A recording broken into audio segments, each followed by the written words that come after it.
L'entreprise a maintenu les mêmes tarifs appliqués avant 2020, et ce malgré les difficultés de l'entreprise du fait la crise sanitaire, a précisé M. Issa sur les ondes de la radio nationale chaîne 2. Il a, dans ce cadre, donné l'exemple du prix du billet Alger-Marseille, France, en aller-retour avec voiture, maintenu à près de 56 000 DA, en plus de l'application de tarifs promotionnels durant l'hiver. Le NTMV a repris son activité de transport maritime des voyageurs depuis le 21 octobre dernier vers l'Espagne et depuis le 1er novembre vers Marseille. Cette reprise a été tout de même limitée à 2 traversées par semaine.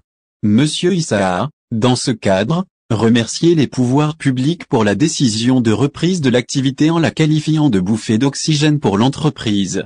Concernant les conditions de voyage, Monsieur Issa a indiqué que, pour pouvoir embarquer, les passagers embarquant de l'Algérie doivent présenter un test PCR négatif de moins de 48 heures, et de moins de 36 heures pour ceux qui embarquent de l'étranger, en plus d'un carnet de vaccination contre la Covid-19.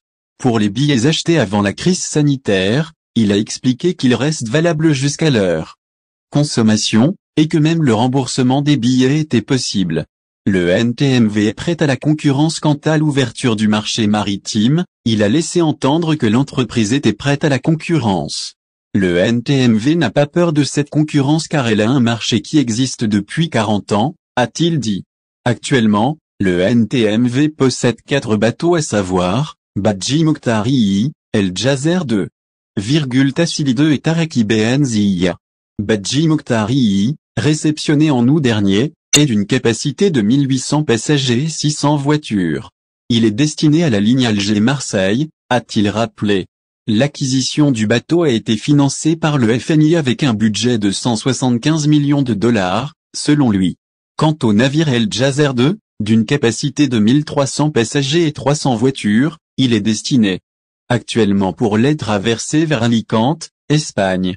Pour les bateaux Tassili 2, 8e une capacité de 1300 voyageurs et 300 voitures, et Tariq Ibn Zia, d'une capacité de 1300 voyageurs et 450 voitures, ils sont en maintenance afin de les préparer pour l'été, a-t-il indiqué. Revenant sur l'impact de la crise sanitaire, il a souligné que l'entreprise a accusé une perte de 13 milliards de dinars durant les 18 mois de suspension de son activité, une période durant laquelle l'entreprise s'était limitée à des prestations de fret maritime, ce qui lui a permis notamment de verser les salaires de tous ses employés. Au final, si vous avez aimé la vidéo, n'oubliez pas de vous abonner à la chaîne et d'appuyer sur la cloche pour recevoir nos actualités.